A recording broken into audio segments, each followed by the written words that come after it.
The truth about pain policy bills in all 50 states. This episode deals with Rhode Island Bill, House Bill 7923. This video is a part of a new series called The Truth About Pain Policy Bills in All 50 States. In this series, we will break down legislation across the country that affects pain patients and explain what these bills actually do, not just what people claim they do. Today, we are focusing on Rhode Island House Bill 7923. You may have seen statements circulating online claiming that this bill removes arbitrary opioid dosage limits and brings a Rhode Island law into alignment with the CDC's 2022 guidance. That sounds like a major reform for pain patients. But when you actually look at the bill and the current law, the reality is a little more complicated. So let's take a closer look at what this bill claims to do and what it actually does. What the bill claims to do. The statement circulating about this bill says that it removes arbitrary opioid dosage limits and aligns Rhode Island law with the CDC's 2022 guidance.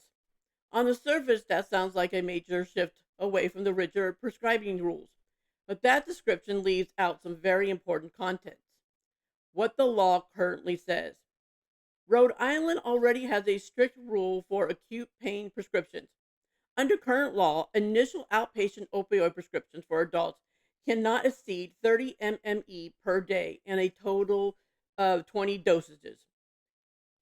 MME stands for morphine milligram equivalent. However, that rule applies specifically to acute pain. The statute already excludes several categories from that section of the law, including chronic pain, cancer pain, palliative care, nursing home care, and intractable pain. So the existing rule was always meant to apply primarily to the short-term acute pain treatment, not long-term pain management. What the bill actually does. House Bill 7923 was introduced in February of 2026 and referred to the Rhode Island House Health and Human Services Committee. Based on the public summary, the purpose of the bill is to remove certain dosages requirements and revise the statute to reflect current professional practice standards. In plain terms, the bill appears to loosen a rigid prescribing rule, particularly in the section dealing with acute pain. That may sound positive, and in some ways it is, but it's important to understand that changing an acute pain prescribing rule is not the same thing as creating meaningful protections for chronic pain patients. Why the statement overreaches. The claim that this bill aligns with Rhode Island's law and with the CDC also needs context. The CDC 2022 guidance specifically states that it is a recommendations are not laws and not rigid standards.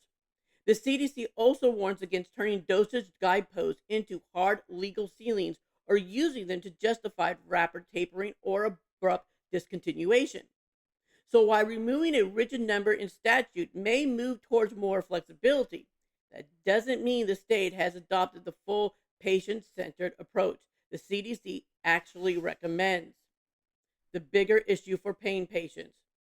The truth is, the biggest harm chronic pain patients face rarely come from a single acute dosing rule.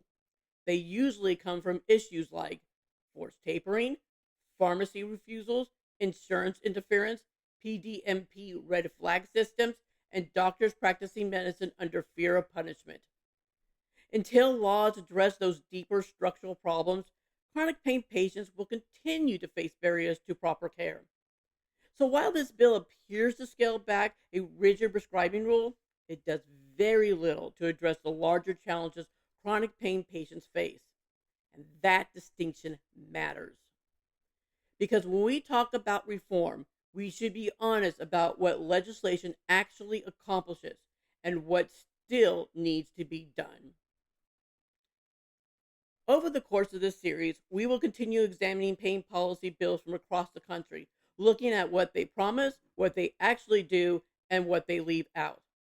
And at the end of the series, we will also take a look at something very different, the Texas Chronic Pain Patients Protection Act. Because when you compare that to what many states are proposing to what this legislation aims to accomplish, the contrast becomes very clear. In closing, Medicine was never meant to be written by lawmakers.